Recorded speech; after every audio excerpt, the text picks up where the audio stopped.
Hey, hey, hey, I unmuted in enough time this time. Hey, hey, hey, it's your girl, Carla Renata, aka the Curvy Film Critic. I got my glasses on because I can't find my contacts. So there's that. But welcome, welcome, welcome back to another episode of Curvy Critic with Carla Renata. What we do here, talk about films, we review films, and sometimes every once in a while we have somebody that I have interviewed above or below the line in the film industry. I always get the week started saying hello to people in the chat room, but there's nobody here just quite yet. Brandon is usually here, but he informed me that he will not be here. So there's that. So we'll just go ahead and get started. And I usually just talk about what I did the week before. But baby, let me tell you what I did do. So I did screen drafts thing that I told y'all about. I did screen drafts and it did a Black Love episode and it aired and we had a great time with that with Angelique and Winter and Clay Keller, who it is his podcast. Where podcasts are listened to, Apple Podcast, Twitch, whatever, and some other places that I'm not quite sure of, you will find that podcast, Black Love, which is a draft. So it basically works like the NFL draft, but we're drafting movies instead of instead of NFL players. So there's that. And then I also, speaking of NFL, honey, let's talk about Super Bowl because it was what blackety black, black, black, black, black. We had an ode to hip hop, Snoop, Mary J, Dr. Dre, Eminem, and Kendrick Lamar. It was everything. And baby, Mary J was like, thick thighs save lives. I was not mad at her for that little mirror outfit with them thighs. Let me show them thighs again. Thick thighs save lives, baby. She was all about it. And of course, the Oscar nominations dropped, y'all. So we have Best Picture, which dropped, Belfast, Coda, Don't Look Up, Drive My Car, Dune, King Richard, Licorice Pizza, Nightmare Alley. The noms for Best Director dropped for Belfast with Kenneth Branagh, Rizuki Hamaguchi for Drive My Car, Paul Thomas Anderson for Licorice Pizza, Jane Campion for The Power of the Dog, West Side Stories, Steven Spielberg, which I believe this is the first time he's been nominated for a film that is multicultural since the um, leading actor in a role is Javier Bardem for being the Benedict Cumberbatch for The Power of the Dog, Andrew Garfield for Tick Tick Boom, for King Richard, Denzel Washington for The Tragedy of Macbeth, and the Best Actress category was Jessica Chastain for The Eyes of Tammy Faye, Olivia Colman for The Lost Daughter, Penelope Cruz for Parallel Mothers, Nicole Kidman for Being the Ricardos, and Kristen Stewart for Spencer. And then in addition to those Oscar nominations dropping, and then my girl Ingenue Ellis, y'all, my girl Ingenue Ellis. In addition to my boy Will Smith, my girl Ingenue Ellis got some love for King Richard. So congratulations to her on that. All right. Now, let's talk about there was one other thing I wanted to tell y'all about. So I went to the drive-in for the first time. I got back home last week, and the very next day went to the drive-in, child, to see I Want You Back, which is streaming now on Prime Video. I will talk about that in a minute. It stars Jenny Slate, Scott Eastwood, and Charlie Day. It's a cute little film. I really enjoyed it. And here's my snacks that they gave me. I was all about the snacks. And I got a new manicure. Like my nails, I love them too. Before we go on with the show, let me give a shout out and a RIP to Ivan Reitman, who was rather a very prolific producer, writer in the Hollywood landscape, who gave us Ghostbusters. He was very, very protective and very, very what's the word? He was, that franchise was beloved to him and he protected it within an inch of his life. He also gave us Animal House. So he has a son named Jason that's still living. So I'm sending all my prayers and love to his family at this time. And that's what we did last week. So without further ado, let me just also say Happy Valentine's Day, y'all. I hope you're with your boo and not watching me. But when you finish with your boo, then you can watch me and give your girl some love. So without further ado, after having said what I did last week, and Happy Valentine's Day, it's been a minute, but let's take a trip around the curve.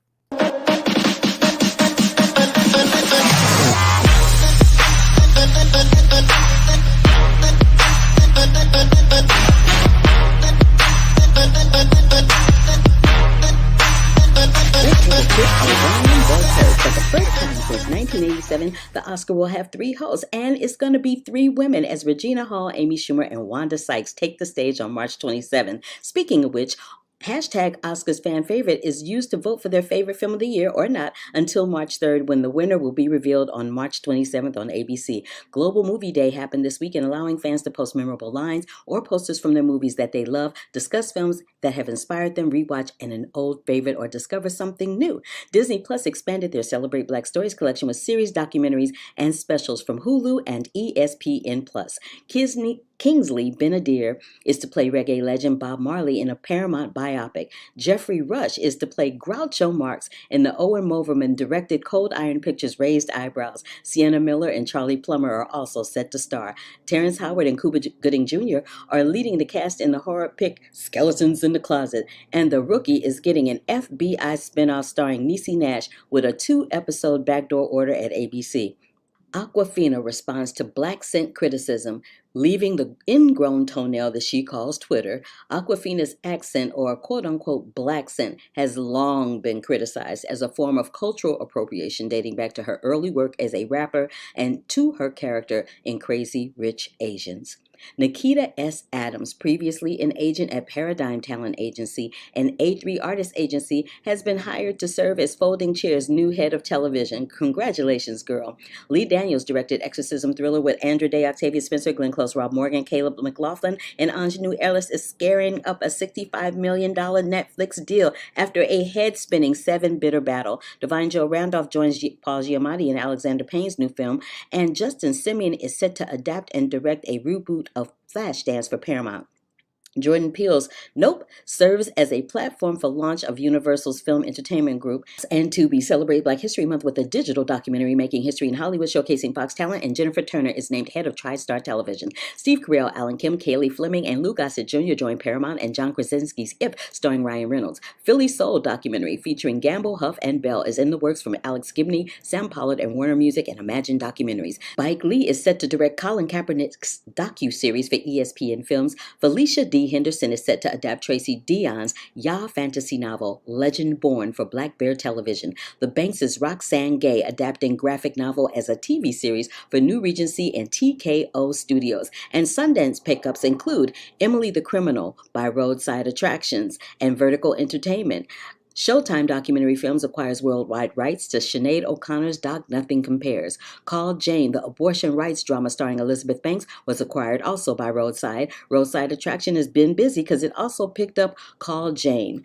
And Honk for Jesus Save Your Soul was scooped up by Focus Features, and Love Song with Dale Dickey was acquired by Bleecker Street and Sony's Stage 6 Films. Clifton Collins Jr., Michael Gandolfini, Josh Hamilton, and Brooklyn McKenzie round out the landscape with Invisible Hands cast. Prentice Penny is set to direct and executive produce an adaptation of Jerry Craft's graphic novel New Kid for Universal.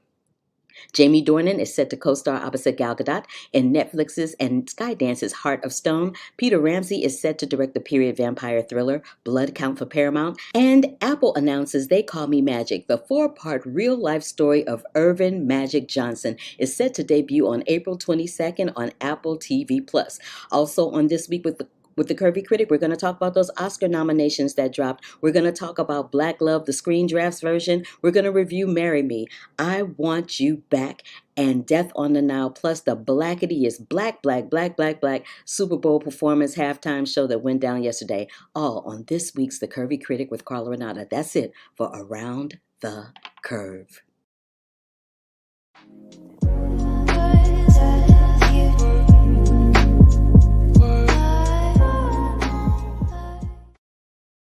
Okay, I know that was a lot of news. It was a lot of news, but I know y'all wanted to hear all about it, especially that news I dropped about the 3 dolls, Regina Hall, Amy Schumer, and Wanda Sykes hosting the Oscars. Baby, I am more than excited. I cannot wait because all 3 of them got different kinds of shenanigans. Can't wait. Hercules. Okay, so let's get into these reviews, shall we? Let's talk about a little Death on the Nile. Death on the Nile is one of those Agatha Christie joints. It's coming to us via 20th Century Studios, which has been acquired by the Disney Corporation. It's directed by Kenneth Branagh, fresh off of those 7 Oscar nominations that he got for Belfast. He's playing Hercule Poirot. It also stars Gal Gadot, Army Hammer, Letitia Wright, Sophie Okonedo, Annette Bening. Now, um, what it deals with is while on vacation in the Nile, Poirot must investigate the murder of a young heiress played by Gal Gadot. This is what I have to say about that particular film. I kind of loved it, especially after that mess that was um, Murder on the Orient Express. Just saying, it was kind of messy, but I loved it. Had spectacular costumes, hair, and makeup, and it really just deals with how far would you go for someone that you love, which is going to be um, a recurring theme throughout this evening when I'm talking about these films. How far would you go for someone that you love? Um, Let me just say that Gal Gadot and Army Hammer, they were just way too pretty. I was like, y'all are just pretty, but it was a great film. I like how it played out. I love that they had Sophie Okonedo playing a old blues bar doll that was singing, and she was basically the entertainment. And I love that they had Letitia Wright in an interracial relationship. They kind of updated it a little bit for this version. I really loved it. I think it's probably gotten mixed reviews, but I really liked it. So it is streaming and in theaters at the moment. And again, that is Death on the Nile. Now, let's talk a little bit about I Want You Back. I Want You Back is on Amazon Studios, so it's streaming via Amazon on Prime Video. It is starring Jenny Slate and Charlie Day and Scott Eastwood, as I said a little earlier, and it's directed by Jason Orley. This is a film where newly dumped 30 somethings Peter, who's played by Charlie, and Emma, who's played by Jenny Slate, team up to sabotage their ex's new relationship to win them back for good. Again, how far would you go for someone that you love? And it sounds like it wouldn't be funny, but it's actually kind of funny, but yet poignant. And it also shows how, in the process of these shenanigans, you can become friends, but how friends can ultimately become lovers in the end. And I can tell you for sure, I've been on the other end of that scenario, and it is possible to fall in love with your best friend or someone that is a male friend. But I wouldn't suggest it. I would highly not suggest that, because if it goes sour, you lose both your best friend and your man. I'm just saying. But I enjoyed I Want You Back. So check it out. It's on Prime Video. I also want to get into Marry Me, which is J-Lo's latest venture. Now, I have said a zillion gazillion times that I think that Jennifer Lopez is the undisputed queen of rom-coms. I have said it. I've said it. I have said it. And now everybody else picking up on what I said, but I've been saying this for decades about her. Um, Basically, this film is a Universal Pictures joint, which is now streaming on Peacock TV. If you want to see it there, it stars Jennifer Lopez, Owen Wilson, and Maluma Michelle Buteau and Sarah Silverman. It deals with these two music superstars played by Maluma and Jennifer Lopez, respectively. Their characters are Kat Valdez and Bastien, which is short for Sebastian. They're getting married before a global audience of fans. So they've decided to not have a quiet wedding on the beach somewhere. They're going to get married in front of all their fans, which you already know that's a bad idea going into it. But when Kat learns seconds before her vows that Bastien has been unfaithful, she decides to marry Charlie, Owen Wilson, who is a stranger in the crowd instead. Now, baby, let me just say something. This dress, let me find a picture of the dress. This dress that she has on in this picture right here, this dress right here, that dress weighed over 90 pounds. There's one moment where she's coming down the stairs, where she's having her little breakdown, and she trips down the stairs. Baby, I would be tripping down the stairs too if I had on a 90-pound dress. I'm just saying, that's a lot going on. It's a lot going on. But this is what I will say about that film. There is something about Jennifer Lopez in a rom-com that she renews that that feeling of, you too can find a random dude to fall in love with and marry. Like, her films will make you, if you are in any shape, form, or fashion an incurable romantic, her films will make you believe in love again if you have lost faith. And that is the best thing about Marry Me. In addition to the two songs, the Marry Me song and On My Way to You, I can't get that On My Way to You song out of my mind, and it's got that little piano hook in the beginning. Da da da da da da da da da. Da. It's so cute. I love those songs. I can't get that song out of my head. So, and it literally is mirroring her life in the moment. And again, this is a song, this is a story that appears to be very, very personal for Jennifer Lopez because she is a global superstar and she has lived her relationships out in the public, as have Halle Berry. So, it feels like a very personal film for her. I think I've heard her say that it is a very personal film for her. And it was something that she didn't have to go too far to tap into in terms of playing the character of Kat Valdez. This film also addresses the lack of privacy and the pressure that stars of this nature endure in the process of deciding whether or not to share every second of your life, even the most private ones. So, you know, it's a rom-com. It's not meant to change the world. It's not meant to be an Oscar winning performance. It's not meant to be an Oscar film. It's meant to make you feel good. And in the times that we're living in, I don't know about you, but sometimes I just want to feel good. Sometimes I just want to see a rom-com with Jennifer Lopez in it that makes me feel good. That's all I'm saying.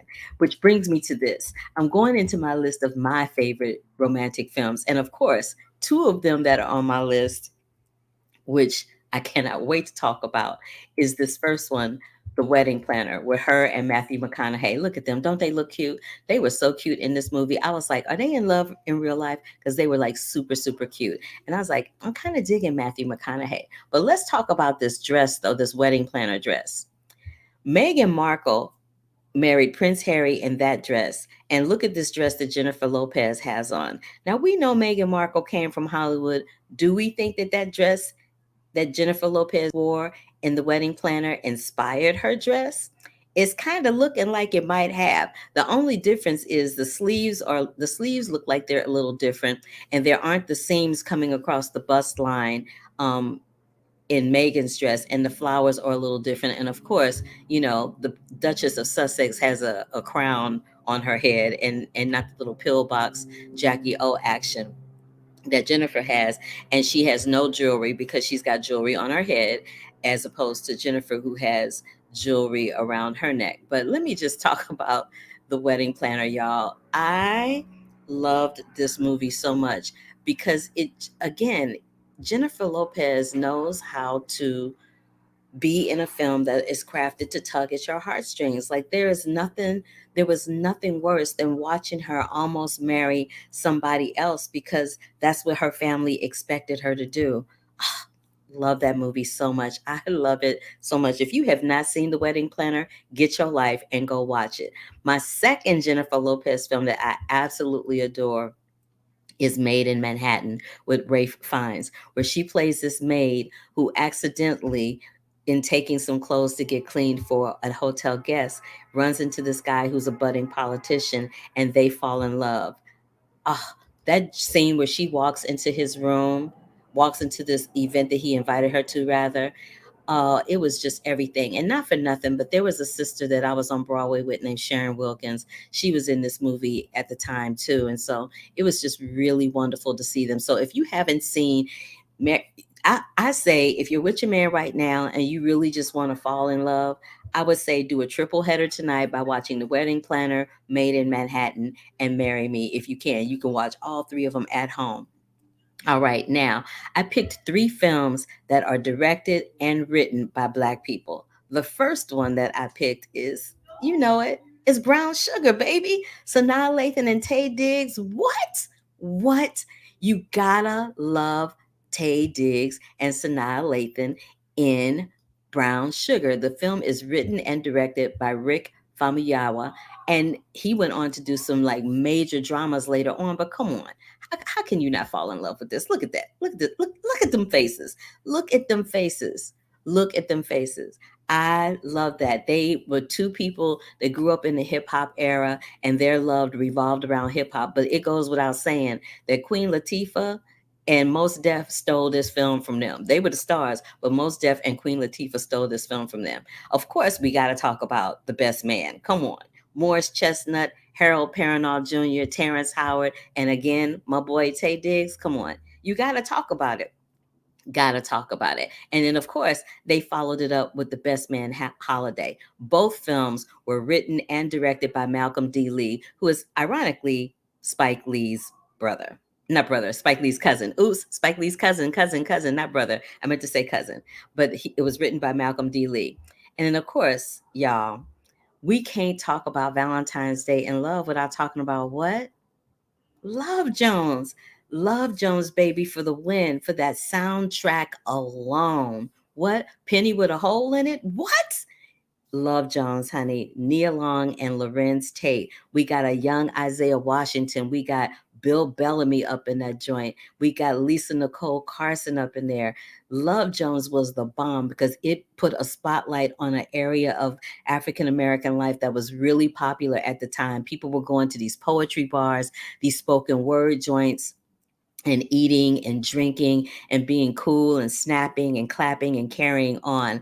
I love Jones, and that love scene when they decide that they have just they have really gotten a little hot and bothered with one another is everything. So again, you guys, make sure that you check out the trifecta of Jennifer Lopez, including The Wedding Planner, Made in Manhattan, and Marry Me, Love Jones, The Best Man Holiday, and of course,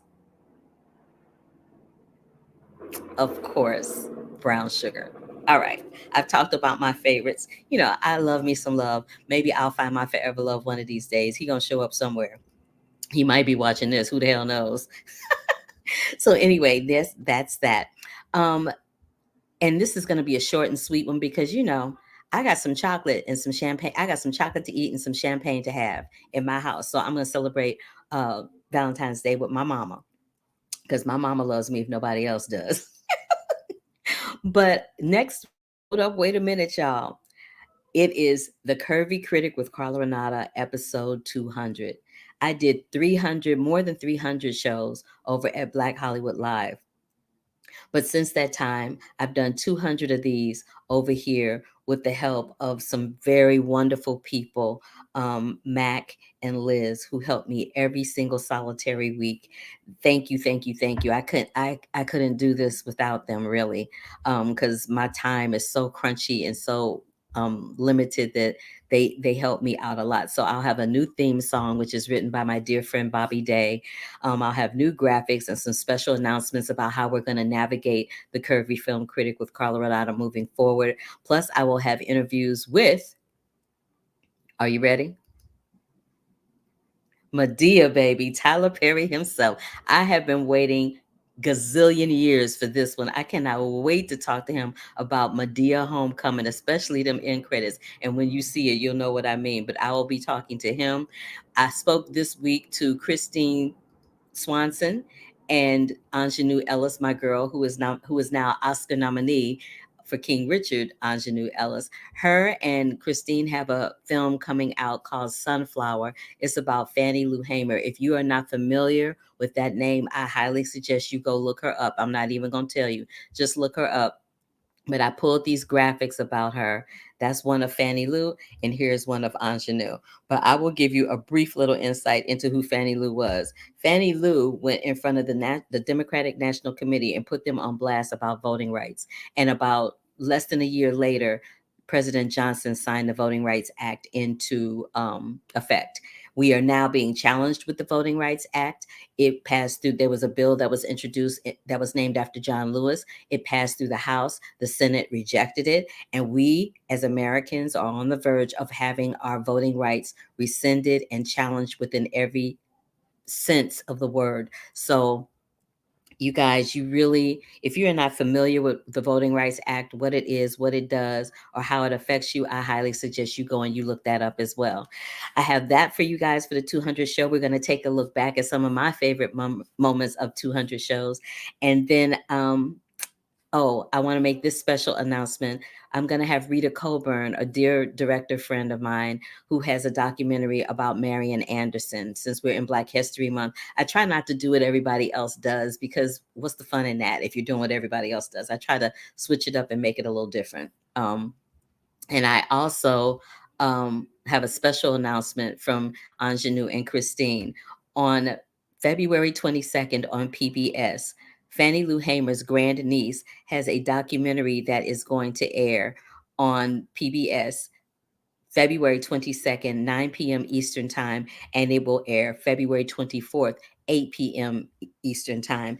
And it is called Fannie Lou's Fannie Lou Hamer's America. Fannie Lou Hamer's America on February 22nd, 9 p.m. Eastern Time, and on the World Channel, February 24th, 8 p.m. Eastern Time. So that is it, y'all, for this edition of the Curvy Critic with Carla Renata. If this is your first time joining me, click that bell for notifications. If you are on YouTube, if you are on the other social media platforms, Twitter, please join me and follow me there. If you are on LinkedIn, please join me and follow me there. If you are on Facebook, please join me and follow me there. You never know who you might see. You never know who I might be talking to. And, every once in a while, I have somebody pop up in here live. You never know. But if you don't subscribe to the channel, you won't ever know. I'm just saying.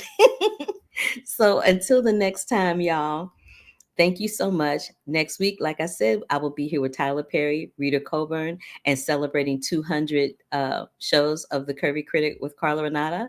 And so love, peace, and hair grease. Wear your mask. Stay safe. Have a wonderful Valentine's Day. If you don't have somebody to love, baby, love on yourself because you are worth it.